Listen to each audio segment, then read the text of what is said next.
Everybody, it's your boys Cam and T back at it again with another episode of the Cam and T podcast.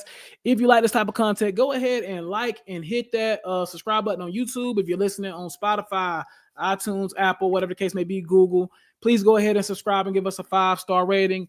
I am your co-host, Tony T-Time West, and we also have my brother from another mother, Cam. What's going on, bro? Happy podcast day. I know it's not Tuesday because we're going to talk about that in a minute. It's been a lot that went on in the last 48 hours, but happy podcast day, bro. How you doing? Happy pod day, man. I'm doing good. I'm feeling good. Good. Everything's for me. I'm doing all right, man. Just keep pushing along. You feel me? Yeah. But Yeah, how for about you, sure. I bro? see you had How a you viral feeling? tweet too. I see you had a Oh banger. yeah, banger, bro. That junk Yeah, I going. seen that. I ain't gonna lie. We Yeah, we at 24,000 right now.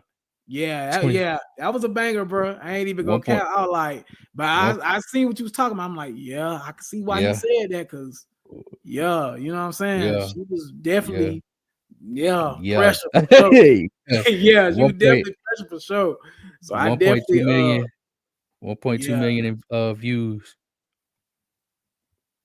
Mm. Yeah, but you Yeah, yeah, I was about to say I seen it. I was like, oh dang, yeah, Cam going up. Cause I really ain't been on social media like that. So I yeah, like, dang, bro, y'all going crazy. So let me explain why we did not have a podcast on Tuesday a little bit. So as a lot of y'all probably know, I got into a very bad car wreck on Tuesday morning on the way in the office to work. I'll just explain it real quick. I just got done explaining it to Cam. Long story short, I was merging to get onto the highway, going across the street. There was a yellow flashing light. Dude end up running the light, hit me in the back, and kind of like, I pretty much got spent around, almost flipped over into the highway, which was really, really bad. Yeah, it was really bad. I'm just really blessed to be alive. No damages, no injury. I mean, my car's damaged, of course, but no serious injury, no, no life threatening stuff. He walked away okay. I walked away okay. No pain, nothing like that. So it's really just a blessing to be here with y'all today. Because Tuesday, my life flashed before my eyes, bro. Like I ain't gonna lie, like I thought it was cooked. I thought I was done, bro. I was like, this about to be the way I'm about to cross roads. You feel me? Like I just thought it was it. But luckily, we everything went okay. I'm fine. A lot of people been checking up on me. I appreciate y'all.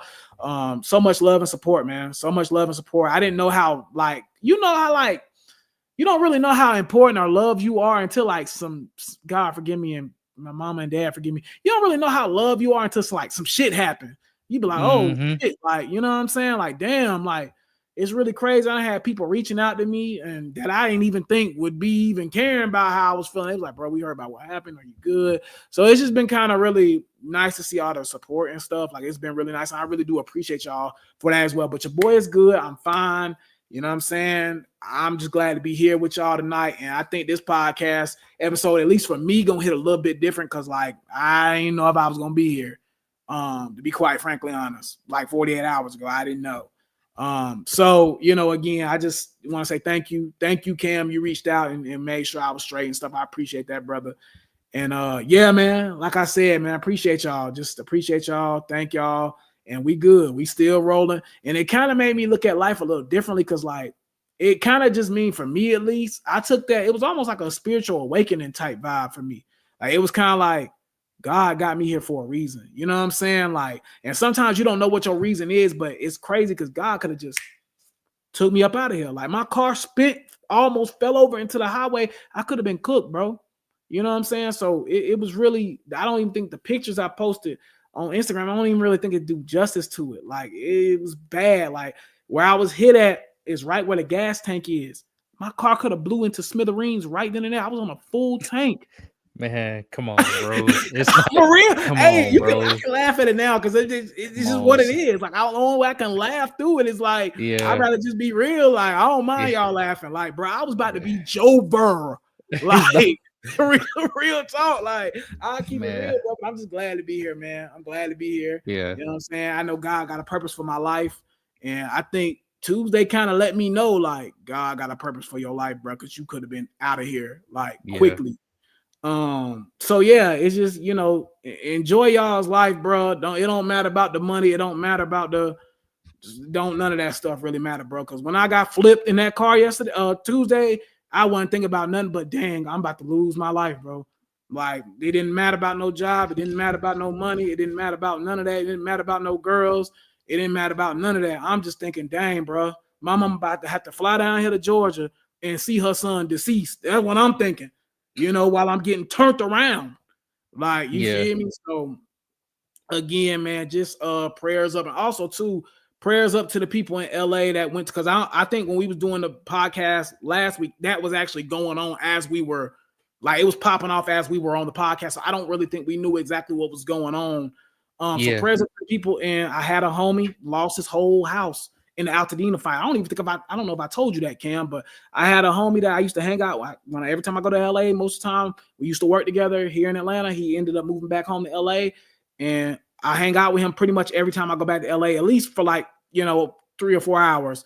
We might go get lunch, something like that. His whole house is up in flames, gone, cooked. Like it's just over. And that's a family house that was passed down to him. So in his family. Man. Yeah. I mean, again, and this is in Altadena, which is actually one of the more predominantly, middle class black neighborhoods in California. So this is not the Pacific Palisades, and we're praying for them as well. Because not everybody in the Pacific Palisades is rich. That's another place I spend a lot of time at too as well. And everybody up there is not rich, man. Like I think a lot of people are running with this narrative like everybody in LA is rich, and that's like the furthest thing from the case. Like not everybody there is rich. So definitely I'm praying for him too as well. He's a listener of the podcast too. So I hope bro see this.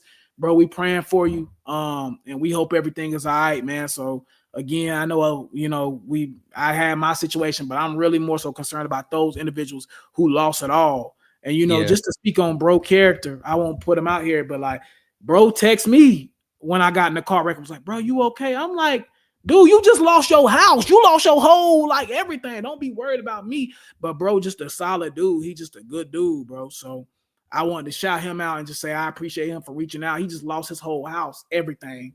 Yeah. No car, no nothing. Like everything from him is cooked. And, I wanted to just say prayers up to him and his family. I think they trying to work on getting the GoFundMe situation going for them. And as soon as they do, I'm definitely going to post and definitely show love. But again, man, I know it's a lot of talking at the beginning of this, but again, appreciate y'all and prayers up to the LA people too as well. That was pretty much what I wanted to get to. Let's get into the show a little bit. Actually, Cam, I kind of want your take on the LA fires thing because I ain't really heard you talk about it too much. That's kind of like, I don't think we've ever seen any we've seen natural disasters like that, like Hurricane Katrina, stuff like that. But I don't think I've ever, in my life, I've never seen a wildfire do so much destruction in such a densely populated area. I don't think ever in my life, at least. I know the Woodley fire happened out there in LA too, but that was like in Malibu and it wasn't that as many houses, but it kind of ripped through some prominent places in LA. So I just kind of wanted your take on it. And obviously you can see your sympathy and stuff like that, but yeah.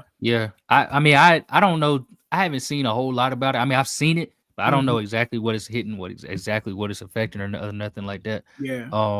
But I just know that LA, California in general, has a lot of wildfires, like a lot of them.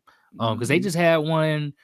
Was that last year? I don't think it was. They just had one in Malibu like a month ago. That's what you was talking about? That one? Yeah, they just had one in Malibu literally like the beginning of December.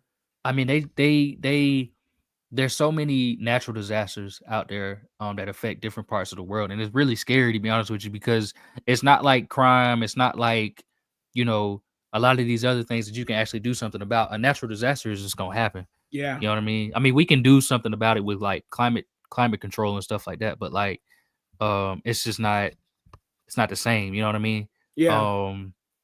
And it really is scary that, that fire is going through and really displacing people. I mean, taking them out their homes. Yeah. I mean, think of it like the way that we talk about hurricanes is pretty much what's happening here. It's just with fire. You know what I mean? Like it's just as deadly, just as bad. You know what I mean?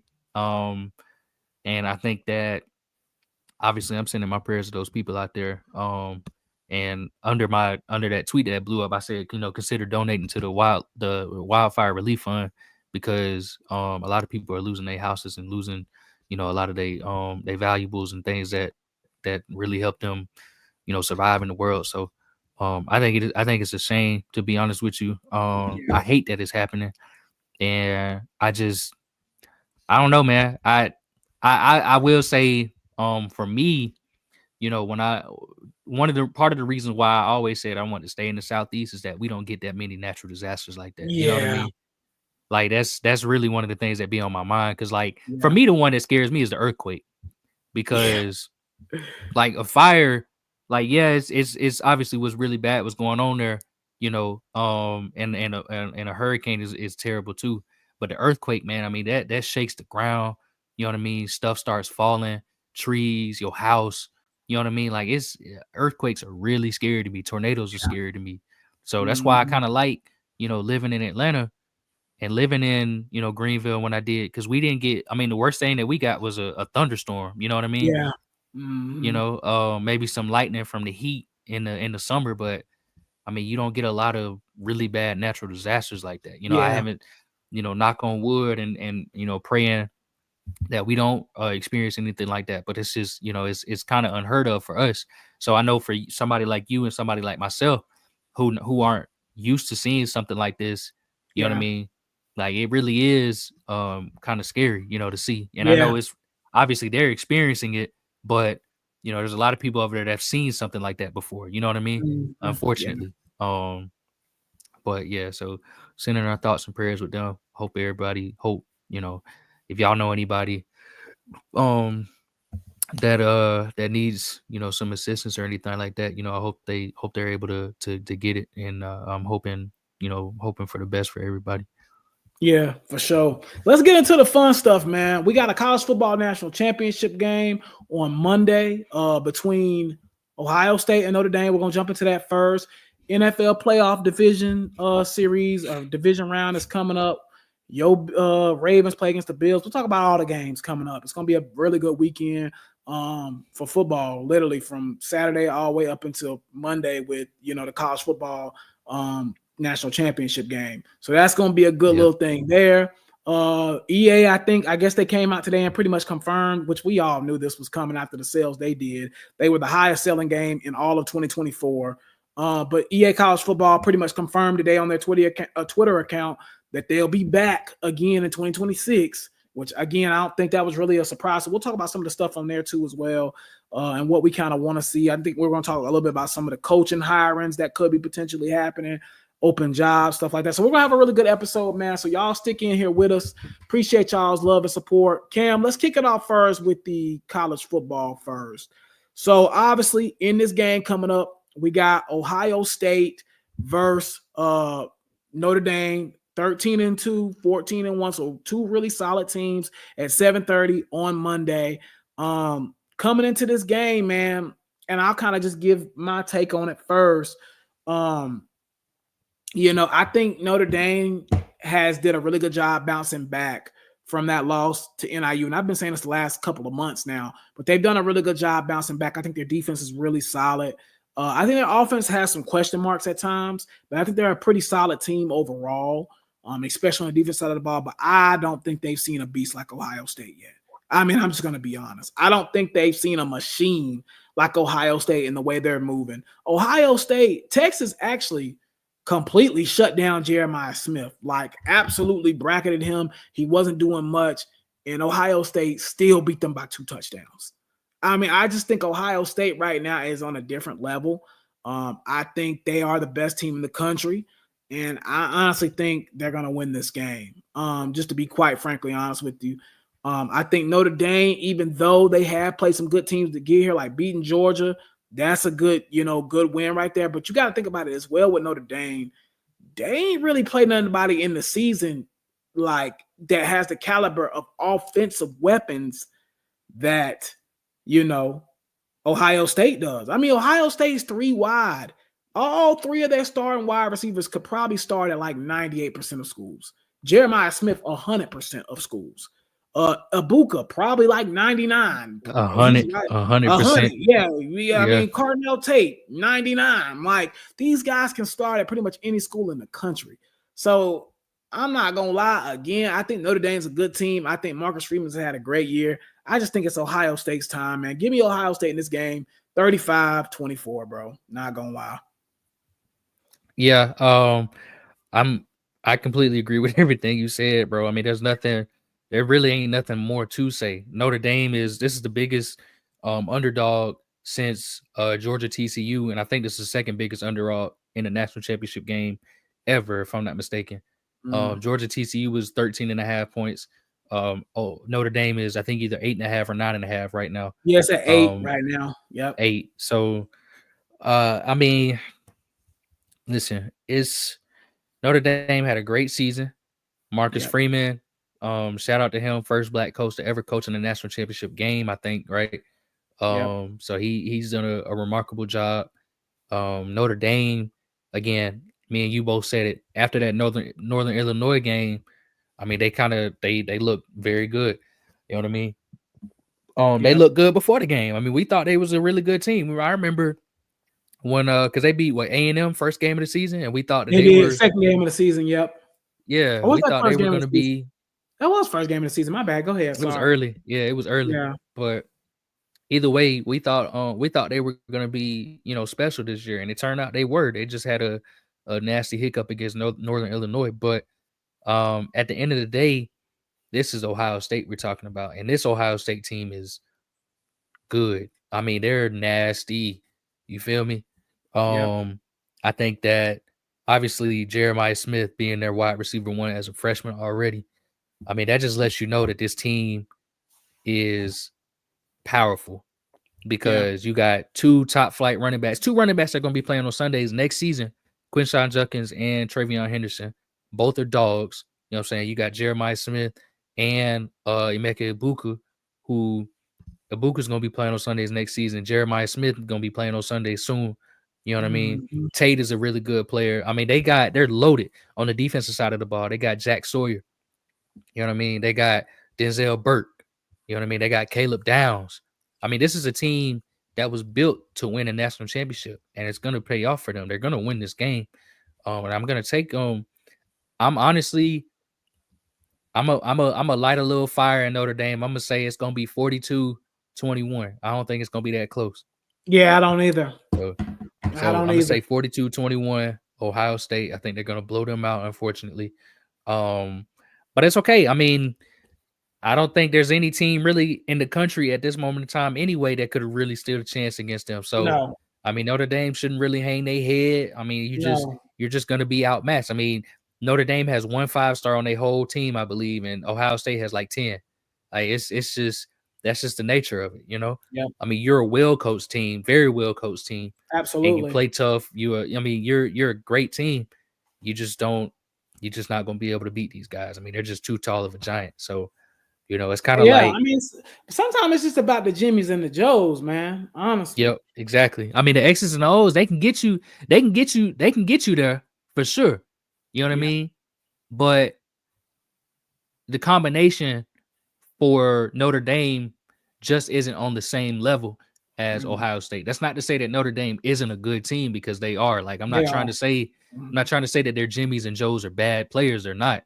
Right. They're really good players. A lot of guys that are going to be playing on Sundays. But Ohio State has 22 guys on both offense and defense who have a good shot of actually playing on Sundays. That's the difference. Yep. You see what I'm saying? That's the difference. So, 42-21 Ohio State. Yeah, I'm kind of right there. And like I said, 35-24, something like that, something in that ballpark. I think they definitely will. I think Ohio State will definitely 100% cover the spread of 8. They're going to win by more than 8 points, I think, personally. But I'm not going to lie. If Notre Dame pulls this off, man, what a year for them. I don't think they will. But if they do, man, I mean, still, even if they don't, what a year for them. I mean, they had a tremendous season this year, especially after probably one of the most embarrassing losses in that program's history. So again, definitely shout out to them and shout out to Marcus Freeman. The future's bright for him. So let's go ahead and kind of transition over into NFL a little bit. Hold on. One more thing. Clemson, DC. Oh, yeah, Clemson. Yep, you're right. Go ahead. Yep, my bad. Sorry. So Clemson hired Penn State's defensive coordinator, Tom Allen, to the same position. replacing Wes Badloss, and I think it's Wait, hold on. Wait, hold on. Did you just call West good with West bad? yeah, yeah. Bro, So yeah, yo, I'm yeah. weak. Go ahead, bro.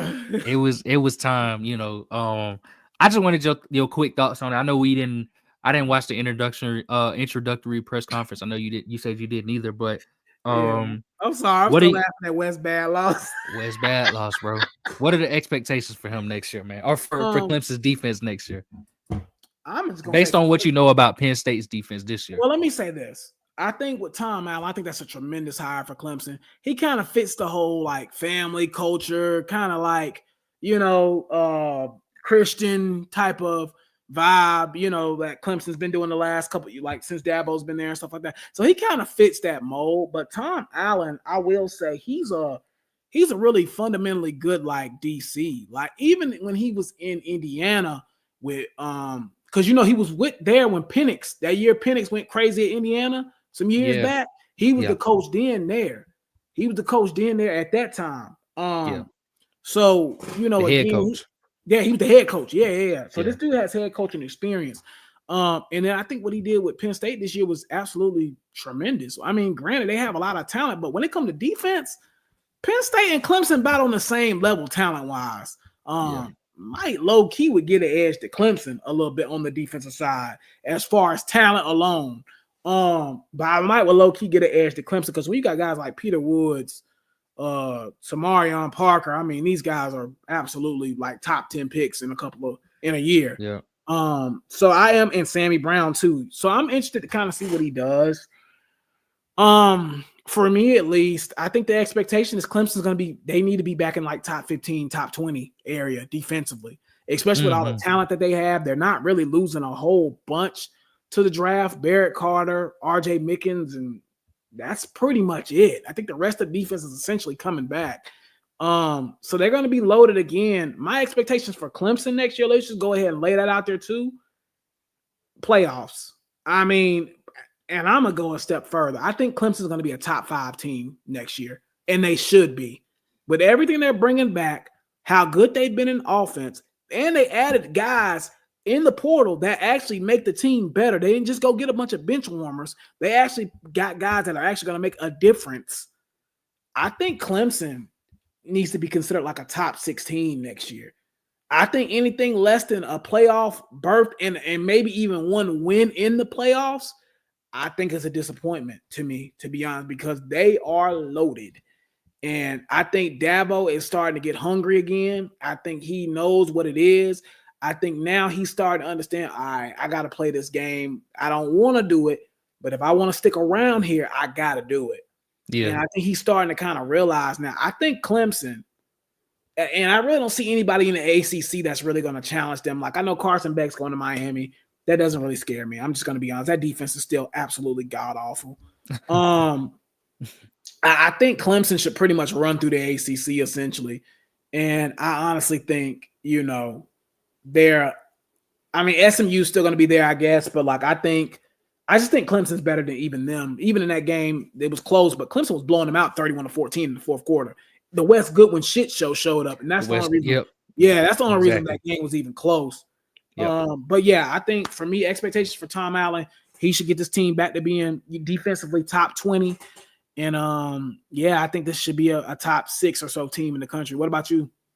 Yeah, I agree. I think that so my expectation is for Clemson, first and foremost is playoff berth regardless of ACC championship game status. Yeah. So they shouldn't, like last year, we was out unless we won the ACC, and we really, by the grace of God, we got in.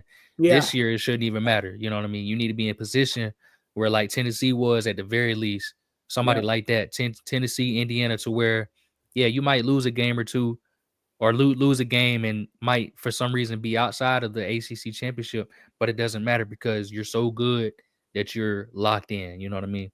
Mm-hmm. That's where the expectation is. So playoffs for sure. And then I'll take it a step further with you. and say we need to be, if we're one of the top 4 or 5 best teams in the country, we probably need to make it at least to the second round. Yeah, You know what I mean? yeah, At the I very agree. least. If Or not, at if least not get a first on the round bye, man, at least. yeah, something. Like Yeah. that's what the expectation is. It's not even just playoffs anymore. Like this So we team got should there have this national year. championship. It should have national championship aspirations at this I point. kind of agree. I You kind know, of agree. obviously we'll see where the defense takes us because he might get here and might not be a good DC, but we just need to see what happens. You feel me? Mhm. But that's kind of my expectation there. And then um as far as the defense goes, like you said, they're super talented.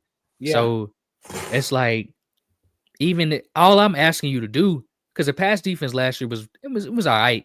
But all I'm asking you to do is shore up that run defense. Run defense. Yeah. Make sure we don't give up 2,000 yards rushing again. Yeah. You know what I'm saying? Have us around. If we get to 1,500, I'll take that. That's okay. Even though that was more than what we've had in previous years, I'll take that because that's a massive improvement over 2,200 yards, by the way. Yeah. 2,200 is what we gave up. So just fix the run defense, Tom Allen. That's all I'm asking. You got talent. You got Will Helt now. You got Peter Woods in the middle. You got, I think, DeMonte Capehart came back, right? They saying that they trying to get him granted like an extra year or something. So it sounds like he trying to come back. So he trying to come back. TJ Parker is going to be back. You know what I mean? I mean, everybody, That everything is there. Going to be one of the better ones in the country. And then they added, Jeremiah Alexander too, who's a former 5-star. Right. So that's right. That D line's going to be they're going to be pretty good. It should be. It should be. So just Tom Allen, do what you got to do. Utilize all of these tools and weapons that you got. Because I see a lot of guys that should be playing on Sundays. So if they can play on Sundays, then they should be dominating on Saturdays. That's all I got to say about that. Yep. I agree. Yep. All right. So let's go ahead and move on to the NFL. So I kind of go over each game and then we'll break down each game a little bit. So on Saturday, the first game is going to be Texans versus Chiefs at 4:30. Then also as well on Saturday evening, we're going to have Commanders versus Lions. I think that's going to be a really good game, by the way, on Saturday night on Fox. Then on Sunday, we're going to have the Rams versus the Eagles in Philadelphia at 3 o'clock. And then at nighttime, your guys play the Ravens versus the Bills. It's going to be a 6:30 game on Sunday night. So let's start off with the Chiefs and Texans game a little bit. What's your feel on the game? How you feeling? What do you think kind of happens? I will say I was thoroughly impressed with the Texans. I was. This weekend. You both picked the Chargers to win. We picked the Chargers. I was thoroughly impressed with the Texans. I thought even the Chargers started the game. The first drive, they started off so hot. The first two drives, they scored 6 points in the first 3 minutes of the game. Yeah. You know what I'm saying? CJ Stroud was looking rough, but then all of a sudden that Texans defense got hot. You know what I mean? Will Anderson, not trying to cut you off. That dude's good, man. Like I haven't really been paying that much attention to him. He's good. Oh yeah, he's a really good player. He should have been, in my opinion, in Defensive Player of the Year conversations this year. Yeah, he's good, man. Yeah, I think they're going to go towards Pat Surtain, which is fine too. But Will Anderson Jr. is easily one of the best defensive players in the entire league, hands down. In his second year, too. In his second year, I mean, he's special. It's crazy how they hit on him and Stroud. I still ain't gave up on Stroud. Back to back.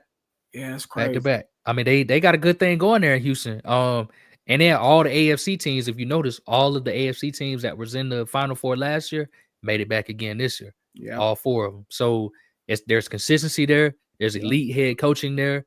I mean, there's elite quarterback play there. You know what I mean? Defenses. I mean, they found the formula. You feel me? Yeah. But so I've been thoroughly impressed with the Texans. But regardless of all that, they're going up against Arrowhead.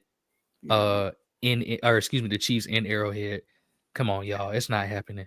Yeah. It's not happening. The NFL, they literally call the AFC Championship game the Arrowhead Invitational. Like, it's just come on, y'all. Like, it's not happening, man. I'm sorry. I really like the Texans. I like what they built. They just don't have the juju that the Chiefs got. And I'm not even gonna say they don't have as much talent, because I think they might have more talent than the Chiefs, to be completely honest with you.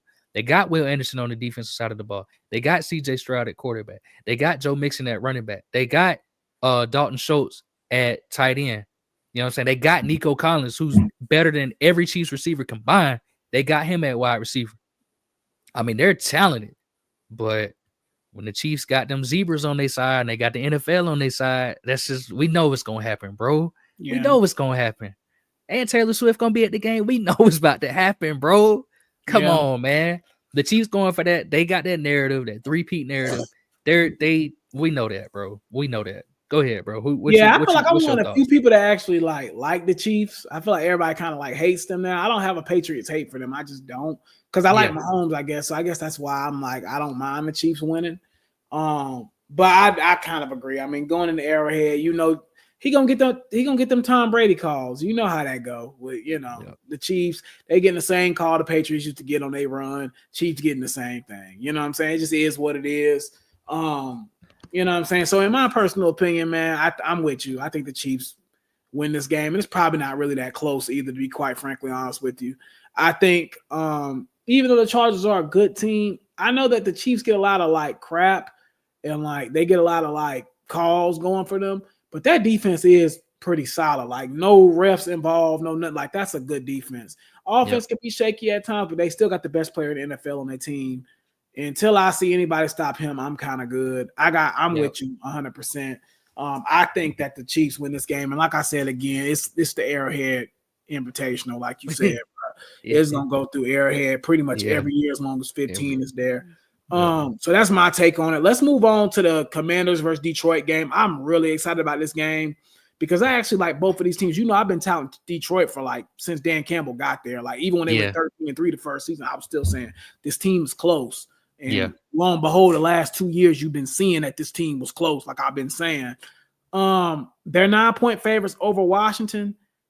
I'm not gonna lie, Cam. I do think the Lions win this game, but that Daniels kid just got it, man. He's just a different individual. I know we talked about how Stroud was amazing last year. I don't know. I mean, Stroud was amazing last year, but this Daniel kid is pretty close up there with him. I'm not saying he was better than him, but he's pretty close. Like, he's right there. He just kind of got that it factor, too. Like, I don't even really know what it is. He just kind of got it. And you could see it in that game against Tampa Bay, man. He just cool, calm, collective. And best player on the field, bro. And again, best player on the field. People was talking about this on Twitter. Like, that roster is not really that great, bro. Like, it's an okay roster. Like, I think Jeremy Chin, former Panther, by the way, he's had a really good season. Frankie Louvu, I think he made All-Pro. He's had a really good season. Terry McLaurin has kind of reinsurged again. He's starting to kind of get his groove back. And then it's Daniels. I think the rest of that team is kind of mid, to be quite frankly honest. Like, nobody else on that team is really that good. And they've been able to do this, get 12 wins, and get themselves into the divisional round. I'm not gonna lie. I think they lose this game. Don't get me wrong. I'm picking the Lions to win like 24-14. You think they cover the spread? I could see it. 24-14, 24-17, something like that. You know, I can kind of see it in that ballpark. But I really am believing in. If you're a Commanders fan, you should be very excited about the future. Like, I think you've already overachieved drastically, and they got like $100 million in cap space this year, and guys are going to actually want to go there now. Because they're kind of like the new, like, flashy culture, quote unquote, team that everybody's kind of rocking with right now. So I think they're in a really good spot long term. But I am picking the Lions to win this game. The Lions they just locked in, man. It don't matter who's hurt. It don't matter what's going on. They are locked in. I mean, they lost Montgomery. It don't matter. It just don't. They're not phased. They lost what's my boy name? Aiden Hutchinson. It don't matter. Like, them boys are just locked in this season. So I'm taking the Lions to win this game. But I do think Commanders fans should just be happy. I hate to sound like that. They should just be happy to be here. Like, they've done a lot of good work this season. I think Dan Quinn got them on the right spot right now. Yeah. No, I 100% agree, man. I think Dan Quinn, man, he was a good coach when he was with the Falcons, bro. Yeah. Like, he was fine. I mean, they made the Super Bowl with him. Like, he obviously know what he's doing. You know, I think that I think they have a bright future, and like you said, they have a lot of cap space, and they have the quarterback position. That's the thing. And Jaden Daniels was already. You could really make an argument that he's already the best quarterback in the NFC. You know what I mean? I don't really think. He's outlasted Love. He's outlasted Baker Mayfield. I know Jalen Hurts is still there. He's probably the guy right now. Jared Goff is one of those guys, but I'd probably take Jaden Daniels over all of those guys right now I'm because not even mad at it.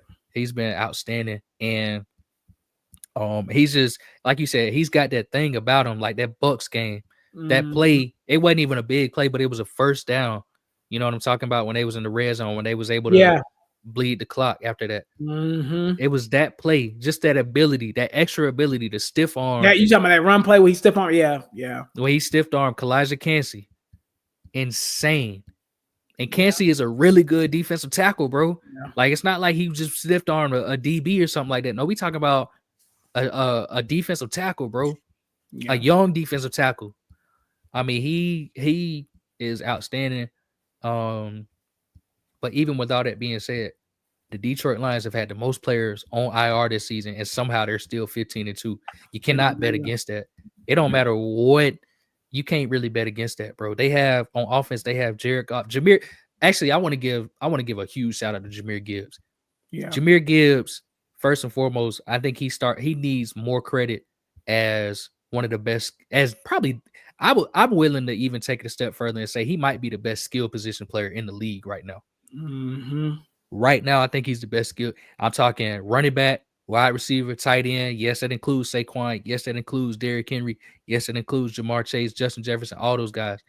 Jahmyr Gibbs, bro, what he's done this season and what he's been able to do, especially after Montgomery went out, that's a special dude right there.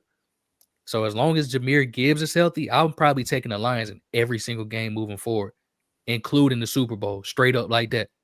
Because that brother is nice. So I got the Lions winning this game. I don't think they cover the spread though. Actually, I think I'm gonna take it 35-31. I think it's gonna be a shootout. Yeah, I think it's gonna be a pretty good game. But I just again, I think the Lions are just a team with destiny on their side right now. So we'll see what happens. Going forward, next game, which will be on Sunday at 3:00, we have the Rams and the Eagles. I was really impressed with the way the Rams played. I kind of figured that was going to happen with the whole LA Fires thing. They was going to be playing for the city. Yeah. I kind of figured that was, but the Rams, I've been saying this too. That's a really good team. As long as Sean McVay is there, that team is going to be decent. That's just what it is. I think the Rams are going to get a wake-up call though on Sunday. I'm just going to be honest. I think the Eagles are very talented. I think Saquon Barkley is the best running back in football right now. I'm not even going to hold you. He's going absolutely insane. Eagles defense, those young secondary pieces they have, Quinyon Mitchell, the white dude, he cold too. Cooper DeJean. Yeah, Cooper DeJean. Again, they got some dogs on that defense too. Nolan Smith is starting to kind of like wake up a little bit for them too as well. From Georgia, Jalen Carter, them Georgia boys starting to kind of wake up on that Eagles team now and kind of maturing up. I just think the Eagles are going to be a little bit too much to handle for the LA Rams. And again, LA Rams are kind of in a situation similar to the Washington Commanders. I do think that, they should kind of be just, I don't want to say that they should just be happy they're here because they did win a championship not too long ago. But at the same time, with what all you lost Aaron Donald, Matthew Stafford's getting old, Cooper Kupp is getting old. You did a really good job in the draft with Brandon Fisk and all them rookies y'all got. Jared Verse. He's had a tremendous season. Made a big play the other night ago. But again, the Rams, I think they need to be more so excited about the future, especially with that defense they got. Good God, they're young and incredible. So I think they're going to be really good, but I think the Eagles are just going to be too much for them here. Give me the Eagles 27-14. Oh, so you think it's going to be like a 2-touchdown game pretty much? I think so. I think the Eagles are going to run it up a little bit, man. It's supposed to be a cold afternoon too up there too. Potential snow. I'm rolling with the Eagles. I'm gonna take I'm gonna roll with the Eagles as well, but I think it's gonna be a little bit closer. I think the Rams are a really good team. They are. I think this is kind of like I'm not gonna say this is their shot, but Matthew Stafford is only getting older, you know. So at some point, they're gonna have to essentially find a new quarterback to plug in there, because I mean they have so much talent. They got Kyron Williams at running back. They got Blake Corn behind them. They got Tyler Higbee and Davis Allen at tight end. They got obviously Puka Nacua and Cooper Kupp at wide receiver. So I mean they've got a lot. They've got the pieces in place, not to mention the defense. But like you said, I think the Eagles are just gonna be a little too much for them. I'm gonna take the Eagles probably 28-21. I think that just obviously Saquon is playing out of his mind, and I think Jalen Hurts is. I think he's doing just enough to not cost the Eagles any games right now. You know what I mean? So if they fix, and the defense played so good last week, so if they can get the offense rolling in this game, I think the Eagles got it. Yeah, I agree. And don't get me wrong, just with me picking the Eagles, I still think the Rams are a very good team. Like I said, they're going to be good as long as McVay is there. They're going to be a good team. I just think with the weather conditions potentially, and also as well, the Eagles are just kind of like hot right now too.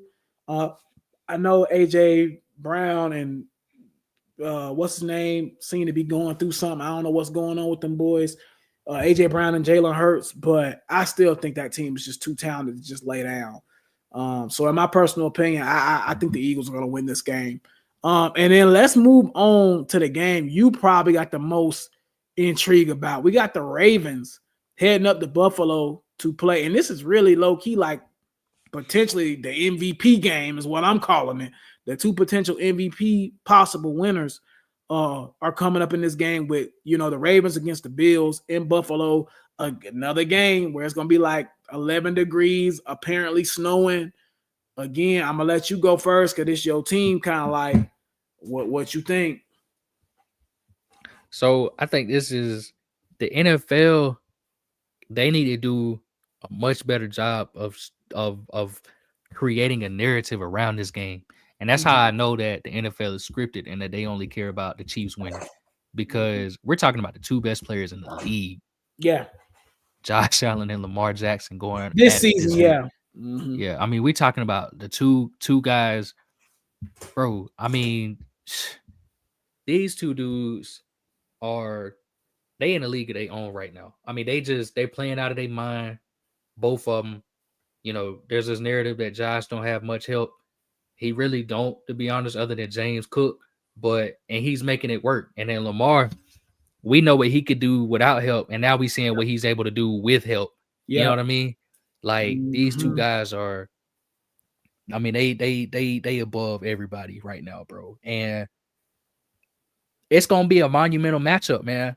I mean, it's in Buffalo, so they have some advantage there. It might snow. I don't know.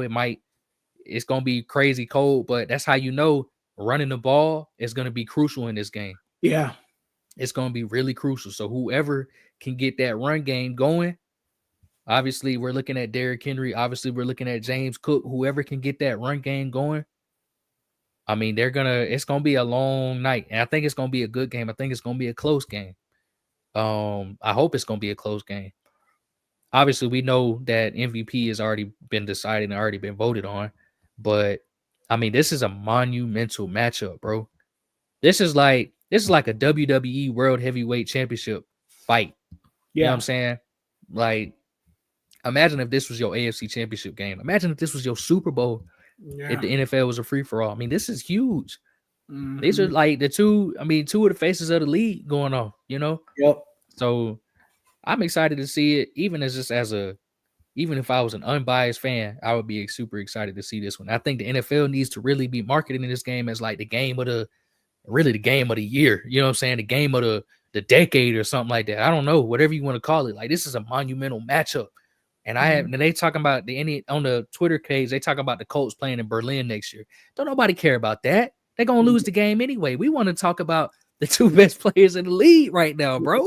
Yeah. You know what I'm saying? So I think it's going to be a good game, though, man. I'm just excited to watch it, bro. I ain't even going to hold you. I'm just excited to see it. I'm not going to lie. I'm kind of with you, man. I think it's going to be a really good game. Again, I think somebody in the comments even said it too. Running the ball is going to be so important in this game, bro. Like being able to establish the line of scrimmage in this game, especially if they're saying it's going to be snowing and stuff like that, you're going to have to put the ball in the hands of the running back. And when it comes down to that, Derrick Henry is probably the second best running back in the NFL right now, behind Saquon. I kind of think the Ravens are going to win this game. At first, I was like, oh, I think it's going to be the Bills. Clearly, they're at home. It's snowing. But the more I think about it, I think the way the Ravens have played this year and the way they would have been able to run the ball this year too, I think they got a really good shot of winning this game, even on the road in Buffalo. Quick question, because you would know this because you kind of like pull for the Ravens. Where do y'all rank as far as rushing yards per game? Number 2 behind the Eagles. That's what I thought. So again, top 5 rushing attack. I feel pretty good about y'all's chances. I'm not, again, it's going to be a close game, though. It's going to be like a 17-14 type of vibe. It's going to be a very close game, 24-21, 21-20. I'm definitely predicting a close game either way, and this is one of those games that can go either way. I'm trying to see what the line is on it, but either way it goes, this game is going to be like a dead lock. It's probably, I wouldn't be surprised. It's probably Buffalo 1.5, maybe. Yeah. Actually, Baltimore is a favorite by 1 point right now. Which is crazy because they're on the road too. It's the team make. I mean, Baltimore's offense is I think they lead the league in points per game this year, if I'm not mistaken. Yeah. So they're Baltimore. Look, Baltimore should win this game. At the end of the day, they really should win this game because they have everything on their side. They have their defense. The last couple of weeks has been the best in the league. I mean, they've been lights out ever since they made the decision to move Kyle Hamilton to free safety. I mean, they got the best running back in the field other than Saquon Barkley. Maybe they got the MVP quarterback. You know what I'm saying? They wide receivers. Well, they kind of because Zay Flowers is going to be out, so it's really just Rashad Bateman. But they got having surprisingly a really good season, though. A good year, man. You got Bateman, you got Likely, you got Andrews. The Ravens should win this game. Truth be told, just straight up. And I don't think it's going to be a lot of throwing the ball anyway. If it's snowing and all that, I don't think there's going to be a lot of throwing the ball anyway, to be quite frankly honest. And you never know, but it's just the only thing is that brother on the opposite side, 17. Yeah. He like that, bro. To all the people out there, still not believing in bro, he like that, bro. I promise you. He done got the turnovers. I mean, my only issue with him was turnovers, and he done got that in control now. You know what I'm saying? With him getting that in control, Josh Allen different, bro. Not gonna lie. I don't think people quite understand that man had 40 touchdowns in 5 straight seasons. Yeah, impressive. Ain't nobody ever done that. Like, that's kind of crazy, yo. You know what I'm saying? It's just, it was me and you both said it. It was the turnovers that was really holding him back. But now he done fixed it, man. And he beat the Chiefs earlier this year. So it's like, well, they beat the Chiefs in the season before. Let's see if they beat the Baltimore and do it again. That's true. Yeah, that's my thing with them. Let me see if they can do it again. That's they beat the Chiefs in the season before. I need to see it in January. That's when I need to see it. So we'll see what happens. Let's talk a little bit about these coaching openings. Okay. And me and you was kind of talking about it off camera. Obviously, we know that the Cowboys have decided to move on from McCarthy, so that job is open. The Jaguars' job is open. The Raiders' job is open. The Jets' job is open. The Patriots' job got filled in like 2 days, which that's a whole nother discussion for another day. Matter of fact, let's talk about that tonight. Yeah, we can talk about it now. Yeah. We can talk about it now. I'm just trying to think of all the job open. Is that it? Is that all the job open? Cowboy, Bears. Yep, Bears. And the Jets. Yeah, I said the Jets. Okay. Yeah. So those jobs are open. So let's get into the Patriots thing right now, then. I mean, can we be honest here and say the Rooney Rule is getting played with at this point? Like, they invited in Pep Hamilton, and who else was it? It was somebody else black. Byron Leftwich. And like the next day, it was like, oh, Vrabel's the coach. Like, did he even interview? Like, what are we doing? And we talked about this a little bit last week with black coaches. Something ain't right, man. Take it the way you want it, but something ain't right. Something ain't right. That's all I can say, Cam. Something ain't right. Look, Robert Kraft as playing with the Rooney Rule, like you said. Think about this, bro. Byron Leftwich hasn't been in the NFL in 2 seasons. 2 seasons, bro. Pep Hamilton, is he still with the Texans? He's still a quarterback coach I or don't what? even know. I'm about to I look don't it even up. know. I'll look it I up. don't even Go know. ahead.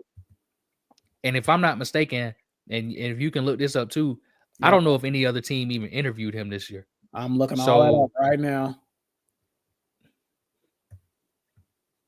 Okay, so Pep Hamilton. Let's see.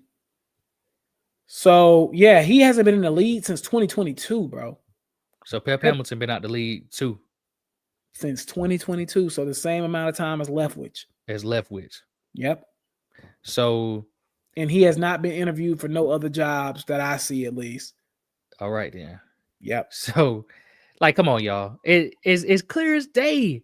Yeah. It's clear as day. And they didn't take it seriously. You know what I mean? I understand that you have to satisfy the rule, and I understand that Robert Kraft probably really wanted Mike Vrabel. But my thing is, you probably should have hired him last season if you really wanted him that bad. Exactly. Right. You know what I'm saying? Like, you could have ignored all of this. You could have did the Rooney Rule thing last year. You could have said, "Look, I'm just satisfying. I want Vrabel." You know what I mean? And I feel like, first and foremost, I think with who back in office, and we're seeing all of these other big corporations say that they're doing away with the diversity, equity, and inclusion initiatives. Don't be surprised if the NFL actually gets rid of the Rooney Rule sometime soon. I mean, I'm not gonna lie. If they gonna do it like that, they might as well, bro. I was just about to say, they playing in these folk face, bro. You could at least invite like Brian Flores to at least make it look kind of like legitimate. Yeah, you went out to 2 dudes that you knew wasn't getting hired, bro. You knew they weren't getting hired, bro. Like that, and it's really got to be. And I'm fine with them doing away with it. You know what I'm saying? We got to find a different way, because this is obviously not working. Like, when you have to satisfy a checklist, and tick some check marks or some and fill in a check box, bro, it's not gonna work, bro. You know what I'm saying? We know exactly what they're doing. Because if you tell them, because it's one thing when they're scared, when they say, "Oh man, I hope people don't catch on that I'm not interviewing any black coaches," but it's another thing for you to say, because they're in their mind, they're like, "Oh, all I got to do is just interview 2 black people. That's it. Oh, I'm gonna just call anybody, and I'm gonna get the guy that I want." And that's exactly what the Patriots just did, bro. Yep. That's exactly what they just did. So I think that ultimately, at the end of the day, and it's funny too, because they in the same exact Twitter post, they said we interviewed Pep Hamilton and Byron Leftwich. I mean, they couldn't even give them their own Twitter post and say that they interviewed them separately. They put them in the same post. Like, that's how you know that they knew what was going on too. So at the end of the day, bro, don't be surprised if the NFL gets rid of the Rooney Rule. I'd be fine with it, because this is kind of embarrassing. I feel bad for Byron Leftwich. I feel bad for Byron Leftwich. I feel bad for Pep Hamilton. They got disturbed out of their peaceful lives or whatever, thinking that they might have had a shot at the NFL, and somebody just played in their face. You know what I mean? So get rid of it, bro. Get rid of it, or amend it to be something that's actually taken seriously, because this is embarrassing. Yeah. And now on the flip side of things, though, Vrabel actually is the perfect hire for them. I mean, he's going to be the perfect hit. I'm not mad at the hire at all. Yeah, I can't be mad at it. Like, they wanted Mike Vrabel. Mike Vrabel wanted them. It's gonna work. Like, they're gonna be a match made in heaven. He's gonna stay there for a while. Yeah, but I just think that they did Gerard Mayo dirty. Couldn't even let him celebrate a win without firing him 2 hours after the game just ended, and they won, beat the Buffalo Bills. I mean, it's embarrassing, bro. It really is. It's not a good look for the NFL. Yeah, I mean, you took everything I was pretty much gonna say. It's a sham, man. It's a sham. Just get rid of the Rooney Rule at this point if it's gonna be played around like with this. Let's talk a little bit about the Dallas thing, because me and you were talking about that off camera a little bit. Now, do I think Mike McCarthy was a good coach or a great coach? No, I don't. But I kind of feel like what Jerry Jones did, even though it only prolonged him like a week or so, I still feel like that was bogus what he did. When the Bears asked him for an interview, I guess it was last week now, they were like, "No, we ain't gonna do it. Don't take the interview." So at that point, we're all thinking he's going to get an extension. Essentially, he probably started thinking that too. He probably started thinking, "Oh yeah, I'm about to get an extension." Yeah. Just to turn around a couple of days later and say, "Oh yeah, by the way, we're not going to bring you back either." I don't know. I feel like that was pretty lame of Jerry Jones. And again, I'm not a fan of McCarthy at all. And I would have let him go before now, to be quite frankly honest. Because the dude ain't never did nothing in the playoffs. I would have let him go last year, 2 years ago. Yeah. But again, I just feel like for them to play it out like that and then kind of play in his face too a little bit, I thought was kind of uncalled for. I did want to get your take too on this. They talking about Deion Sanders. It's kind of entertaining, that Cowboys job. So I'll get your take on that. But I'm gonna be honest, I'll kind of say my piece first. I don't think the Deion Sanders thing is gonna work in the NFL. I don't. Like all that bring my Louis and all that, it's not gonna work. He's a college coach, bro. Like that's what he's meant out for. That's what he needs to kind of stick at. I think the same thing about like a person like Dabo Swinney. I think the same thing about a person like Kirby Smart. These guys are college guys. They don't need it. And I think Deion's kind of the same way. The personality he has and, you know, the charisma he has and stuff like that, it's more so fit for college. I just don't think that Deion makes – I don't think it will work in the NFL anywhere, to be quite frankly honest.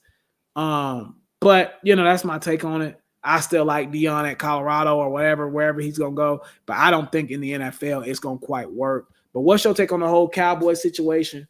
And what do you think? Yeah. I think as far as the McCarthy situation goes, I mean, why do this, bro? Like, why Yeah, why it was not just jacked up, bro. let the It was man jacked up. interview if you're not Yeah, gonna retain man. him? Come That on, made man. no sense No whatsoever to sense me. at all. Let that man go. And I'm with you too. Like, I think, and actually in my mind, I'm thinking like, yeah, like they probably could have fired him last year or the year before that. But Mm-hmm. this year, I'm thinking he did a much better job this year. I know they was banged up, but they won a few games. I mean, it wasn't like they was totally garbage. You know what I mean? Like Right. they did a better job. He did actually a pretty solid job this year with what they was working with. You know what I mean? They didn't have no kind of run game whatsoever until later in the season when Rico Dowdle finally came on, and then Dak Prescott got hurt. I mean, when your quarterback, when your franchise, the person that you was quite literally banking on, when he went down, I mean, that should have been the end of Dallas, you know, and they still has showed some signs of life. So I understood the hesitation on letting him walk, but at the same time, I wouldn't have gave him no big contract. I wouldn't have really wanted. I would have probably said, you know what, it's time to reset. It's time to start fresh. Um, but that does beg the question though, and I'll get to this after I get my take on Dion though. I think Prime, I don't think he should ever go to the NFL actually and be a head coach, because Prime is best suited to help boys grow into men. What he's doing at Colorado is actually changing college football for the Mm-hmm. better. What he did at Jackson State was helping to change college football for the better. I mean, he's one of the faces of college football right now. Always has been one of the faces of football, but he's actually one of the faces of college football right now too. And I think he should always stay in college. I think he has something there. And also, this is Deion Sanders we talking about at Colorado. They will never fire him. Ever. For under any Colorado has never seen this many 5 stars. They've never seen this many 4 stars, probably. I know they had a good couple of years in the 90s. I know they had a Heisman winner back then too, but they weren't ever getting another one if Prime wasn't there. Right. You know what I'm saying? Yeah. So I think that for stability wise, even though he doesn't need it, stability wise, he should stay in college, because no matter where he goes, they're not going to fire him, because he's Prime and he's attracting all the best talent. And then in the NFL, he got to understand too, like, you might be able to talk to some college boys a certain way, you know what I mean? But in the NFL, these are grown men with families, you know, wives, kids, and stuff like that. You might be trying to help them out. They might not be as receptive to it though, as a young man would. You know what I mean? Yep. So I think he should absolutely stay in college. And then my question to you though, to pose a question back, is Dak Prescott has outlived 2 head coaches now. Is it time? You know, and again, I think the thing with Dak Prescott, I want to be careful why, because I think now there's this narrative on like social media: either you're great or you're absolutely horrible. Yeah, And I don't think there's no like middle ground with a lot of people. Like you're either Patrick Mahomes or you're Daniel Jones. I mean, that's kind of like how it is with people on social media. And I don't think that way. I think that Dak is a above average quarterback. But I don't think he's going to be a guy that's going to put you over the top. yeah, And at this point, and I'm not trying to disrespect Dak because again, I think he's above average to average quarterback. I just don't think he's a guy that's going to win you a Super Bowl. I think he's not going to be a guy who's going to lead you to a Super Bowl. Hell, he's only led them to what, 2 playoff wins since he's been there? So again, I'm not trying to crap on the guy. I just don't think Dak Prescott is good enough. I think you have to accept if you're going to have Dak Prescott, you're going to have limitations. And I mean, that's just really what it is. If you just want to make it to the divisional round of the playoffs, yeah, Dak can probably get you that. Anything further than that, it's not happening, probably. yeah.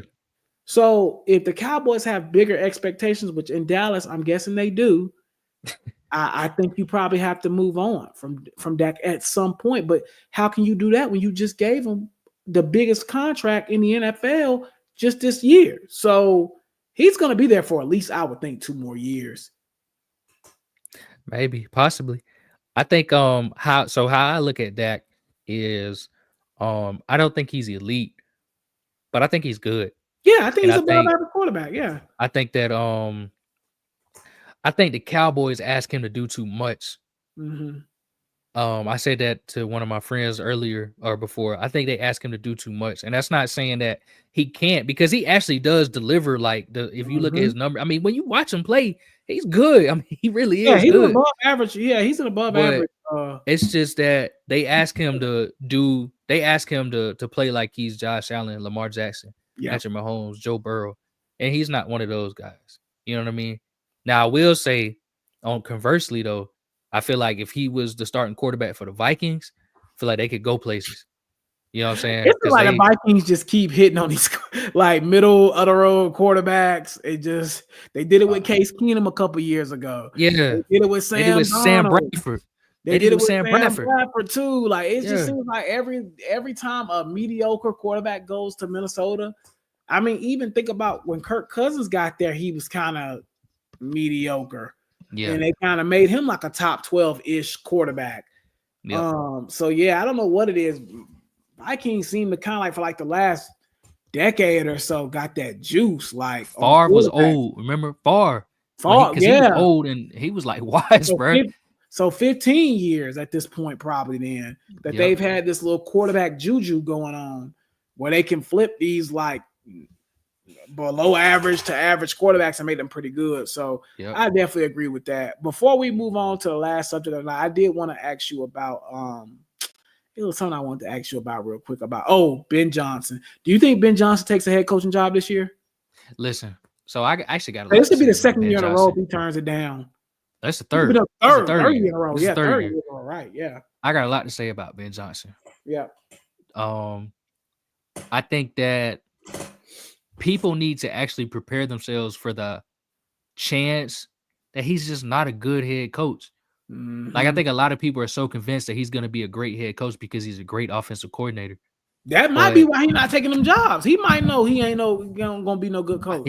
So the first year when he turned him down, he said, I just wasn't ready. Yeah. Last year, he said that it wasn't really any opportunities available that he wanted to take. Mm-hmm. This year, he's saying that there's opportunities and, we'll see. But my thing is, and I'm cool with him not taking head coaching jobs. Like if you don't think you can do it or if you're not ready for it, then don't do it. Because that could really ruin your NFL career. Like this is only making him better actually to stay with the Lions. You know what I mean? Yep. But my thing is around what people are saying about him. I seen a tweet the other day that said he would immediately be a top 5 head coach once he gets a job. You don't know that. No. You know what I'm saying? Like, we don't know that. Like, he might actually not be a good head coach. And I think that's fine because I think more people need to start understanding that some guys aren't built for head coaching jobs. Like, they can be great coordinators. look at both of the Chiefs guys, both of the Chiefs coordinators. Wade Phillips The, back in the day. the Chiefs are in a great spot right now because they got an offensive coordinator and a defensive coordinator who are terrible head coaches. Yeah. And even though they're interviewing for jobs right now, they shouldn't get hired. So the Chiefs can keep them quite literally forever if they really wanted to. Yeah. You know what I mean? Mm-hmm. Ben Johnson, let's say he gets this job. Obviously, I don't have many expectations in year one unless he takes, if he takes the Jaguars job, the expectations probably increase a little bit because they have a pretty good team. You know what I'm saying? If he takes the Bears job, their expectations go through the roof, I would think. But anywhere else, if he takes the Cowboys, I don't know. The Raiders, I don't know. The Jets, I hope he don't. But yeah, I just think that there's a chance that he's just not a good head coach, and I want people to prepare for that. But I also want people to understand that just because he's not a good head coach doesn't mean that whenever he gets fired as a head coach, that every team in the league shouldn't be trying to look at their offense coordinator and see if they might be better than Ben Johnson. right? Because there's a chance that that's not true either. You know what I mean?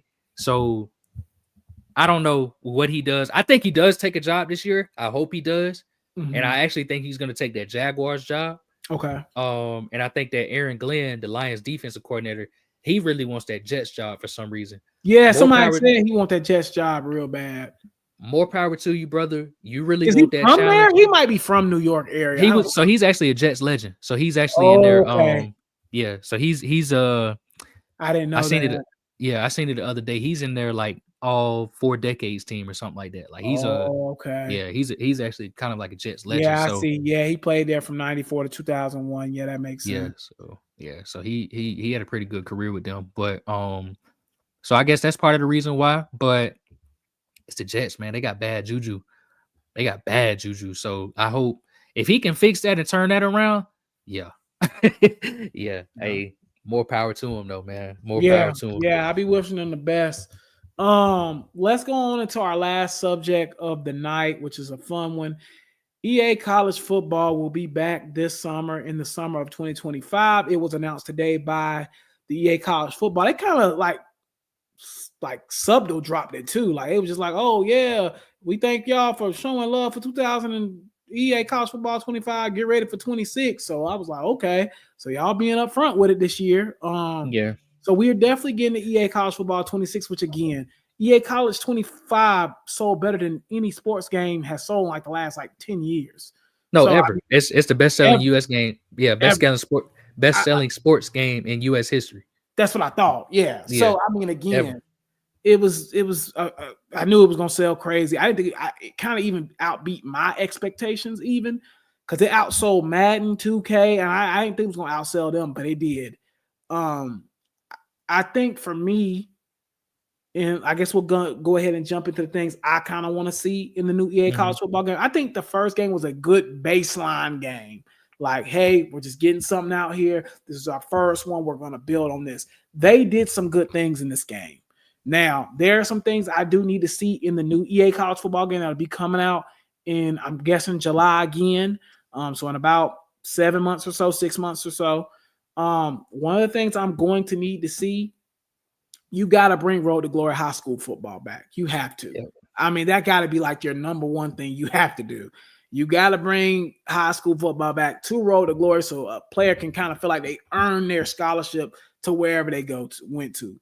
And also to stay on the Road to Glory, I think you got to add a couple of different positions too than just linebacker, cornerback, running back, wide receiver, quarterback. Add in tight end, add in safety, add in DN. You know what I'm saying? I think that's something that you should add into as well. I do think the recruiting needs to be a little more in-depth. I want to see guys decommitting.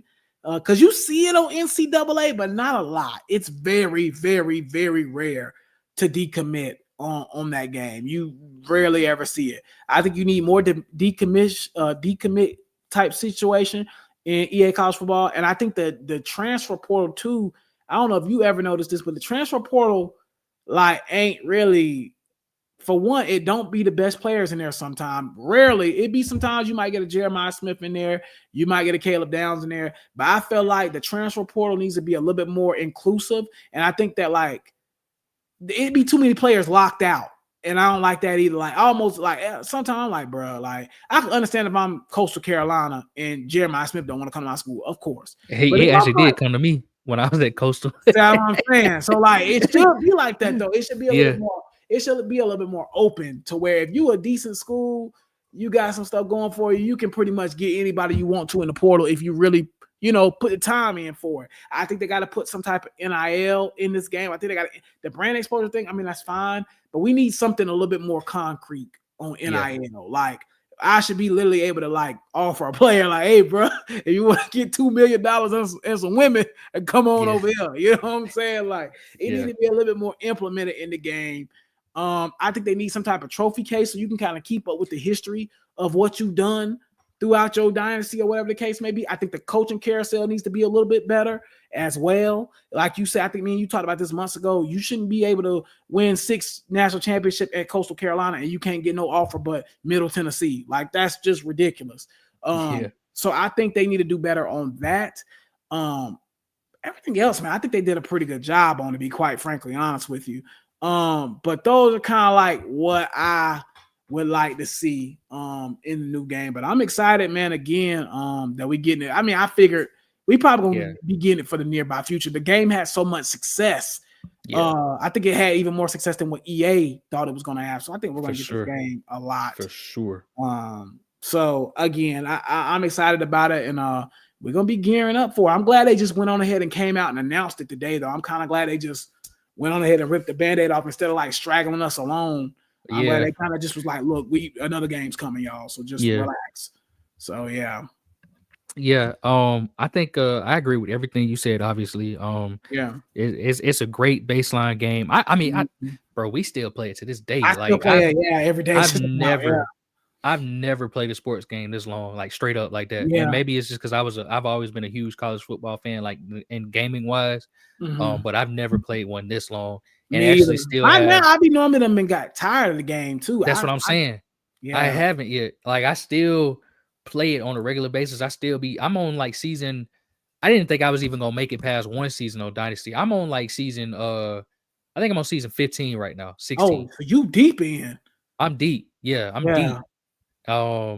But it's like but I just a couple things that I want them to add. So Road to Glory mode was always my mode. Remember, we was talking about this. That was always my mode. That's really all I ever played in the NCAA game. So I want them to make it better. I want them to expand it. You got to start in high school. I mean, just even if they just scrapped this Road to Glory and they just gave us the one from 2014, NCAA 14, and then just add some NIL to it, I'd be a little more happy. I'd be okay with that, right? You know what I'm saying? Just give me a little something extra, bro. The Dynasty mode, though, is like I said, I love the Dynasty mode, but I want more control this time. Yeah, okay? I agree. And so what I mean by that is, number one, something that makes me mad is, so like, for example, Clemson. So you know how some people, they'll upload uniforms, right, to a team. But once you start a dynasty, man, you can't add uniforms. You can't do none of that. You know what I mean? Like I want to be able to add uniforms to my school. You know what I mean? I want to be able to just have more freedom more control over my own dynasty. So like, for example, a player in the dynasty, if I want to change what he looks like, I want to be able to do that. If I want to change, I know you can change his name, but if I want to change what he looks like, his size, whatever, I want to be able to do that. I want to be able to, I like what they did about the conferences. I really do.